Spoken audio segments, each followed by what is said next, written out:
importante que se chama crente como membro do corpo de Cristo. Aleluia! Glória a Deus!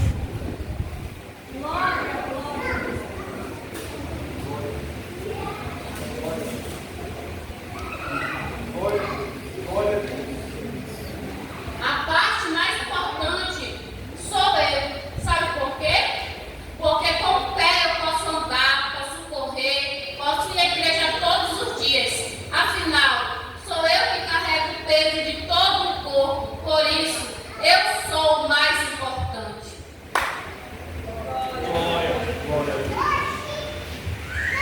Nada disso. A mão é a parte mais importante.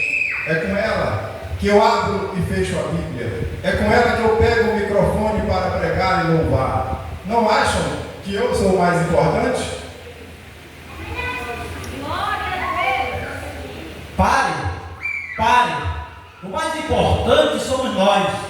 São com os olhos que eu enxergo o mundo ao meu redor. As pessoas são os olhos que me permitem ver as maravilhas da criação de Deus. Então somos mais importantes.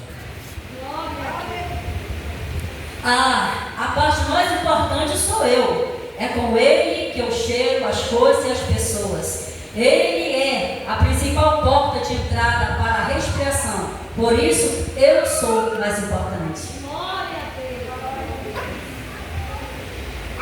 Eu não acredito que estou ouvindo isso. O mais importante sou eu. Sou eu que ouço os louvores, as pregações. E outra, eu sou em dois. Alguém ainda tem dúvida que sou o mais importante? Dá até vontade de rir. A parte mais importante sou eu. Através de mim posso falar com Deus, com as pessoas, louvar, abençoar. Por isso eu sou a mais importante. Bom, eu vou falar aqui algumas coisas sobre essa apresentação, certo? A Bíblia diz que todos os membros são importantes e necessários para o nosso corpo. Vocês acham que tem algum membro aqui mais importante que outro? Todos são importantes. Cada membro do nosso corpo depende plenamente da conexão de um com o outro. Os membros do corpo que parecem mais fracos são indispensáveis. Portanto, se o pé disser, porque não sou mão, não pertence ao corpo, nem por isso ele deixa de fazer parte do corpo. E se o ouvido disser, porque não sou olho, não pertence ao corpo, nem por isso ele deixa de fazer parte do corpo. Se todo o corpo fosse olho, onde estaria a audição? Se todo o corpo fosse ouvido, onde estaria o olfato? O olho não pode dizer à mão, não preciso de você. Nem a cabeça pode dizer aos pés, não preciso de vocês. Portanto, nenhum membro do corpo é autossuficiente. Isso pode ilustrar duas verdades principais que nenhum crente sobrevive desligado de Cristo e nem tampouco desligado da comunhão da igreja. Que lindo, né, gente? Na perspectiva de Paulo, o corpo é uma representação perfeita da igreja. Pois, apesar do seu todo, é composto por diversos pormenores que são os membros. Da mesma forma, a igreja de Cristo é única, mas composta por diversos membros, isto é, de nós, né, os crentes. A Bíblia diz que o corpo é um templo de Deus e que o Espírito Santo mora dentro dele. E por isso devemos cuidar e tratá-lo com amor. Porque se um membro sofrer, todos os outros sofrem com ele. E se um membro for honrado, todos os outros se alegram com ele. Eu sempre falo que pelo menos tem que ser assim. Tem que ser. Porque o nosso corpo, se faltar um membro, vai fazer falta para nós. E dentro da igreja, da mesma forma, eu acredito que se um membro faltar dentro da nossa igreja, tá? Um membro da igreja não vir faltar, vocês não sentem falta? Quando alguém... eu senti falta de algumas pessoas hoje que vieram comigo, que hoje não estão aqui. Isso, e gente, isso tem que acontecer com a gente. O nosso coração tem que falar mais alto de Glória a Deus. Não é verdade? Ora, assim como o corpo é uma unidade, embora tenha muitos membros, ele se torna um único corpo, né? E todos os membros, mesmo sendo muitos, formam um só corpo, assim também com respeito a Cristo. De fato, Deus dispôs cada um dos membros do corpo segundo a vontade dele. Não foi segundo a nossa vontade. Ele fez o pé, a mão, tudo segundo a vontade dele. Glória. Não é verdade?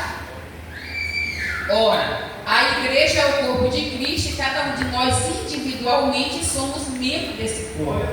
Porém, a força e a vitalidade da igreja estão na cabeça, que é quem, gente?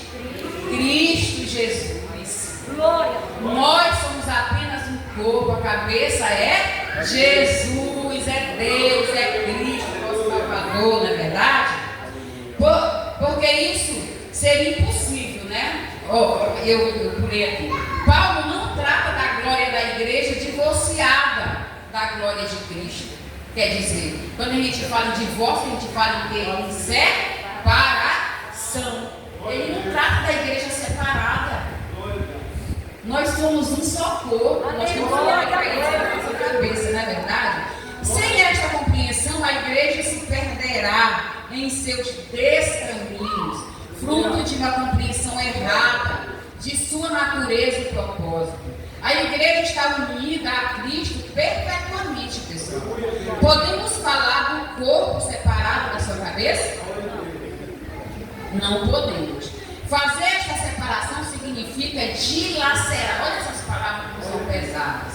Fazer esta separação significa dilacerar, esquartejar o corpo de Cristo. É uma coisa muito forte. Nós sabemos o que significa dilacerar e esquartejar, não sabemos? Não é? O corpo de Cristo e, consequentemente, a cabeça, que é o próprio Jesus Cristo, né? Não há vida fora de Cristo, gente. Não adianta dizer que há vida. Nós estamos fazendo um estudo bíblico magnífico esses dias e a gente fala muito sobre isso. Fora de Cristo, fora de Jesus, não existe vida. As pessoas apenas vão sobrevivendo por aí. Mas tem vida plenamente quem vive em Jesus. A igreja é construída sobre Jesus Cristo, que é a pedra angular. Eu lembro que quando eu era católica, há pouco tempo atrás, quando a gente via aquela parte assim, sobre esta pedra edificaria a minha igreja. Até naquela época todo mundo achava, até hoje os católicos acham, e eu também achava, não vou negar, né, que eu era católica, e daquelas bem fervorosas, que a pedra era Pedro. Mas a pedra, quem é a pedra, gente? Jesus, né? Eu aprendi isso aqui com muita luta, gente. Ouvindo o povo falar, lendo, pesquisando. Meu Deus, como eu errei. E muito em pensar dessa forma, né? Mas Deus é tão maravilhoso, gente, que Ele vai abrindo assim a nossa mente, vai entendendo uma coisa linda, né?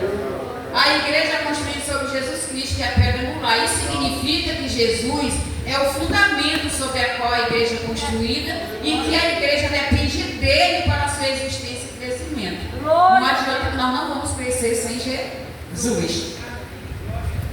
A Bíblia também destaca que Jesus é o Salvador da igreja, a qual ele ama e cuida como um bom pastor. Ele oferece a vida e a salvação ao seu corpo, isto é, a igreja, que somos nós, né? Ele oferece. Ele está aí. Eu ouvi o pastor falar um dia, eu achei a coisa mais linda do mundo, que Jesus é tão educado que ele não vai entrando. Ele bate.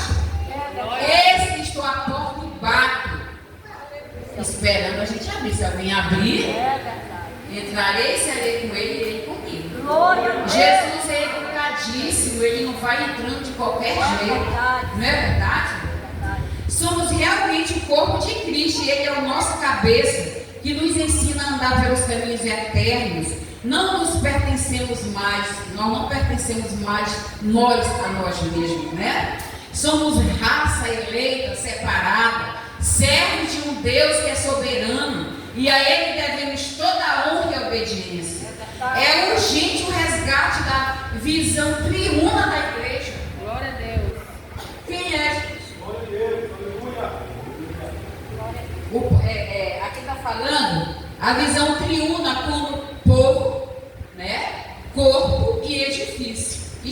é povo de Deus, corpo de Cristo e morada do Espírito Santo. Glória a A igreja, como corpo de Cristo, tem sido fortalecida na força do seu poder, e é por isso que ela ultrapassa em muito a nossa capacidade de compreensão e explicação.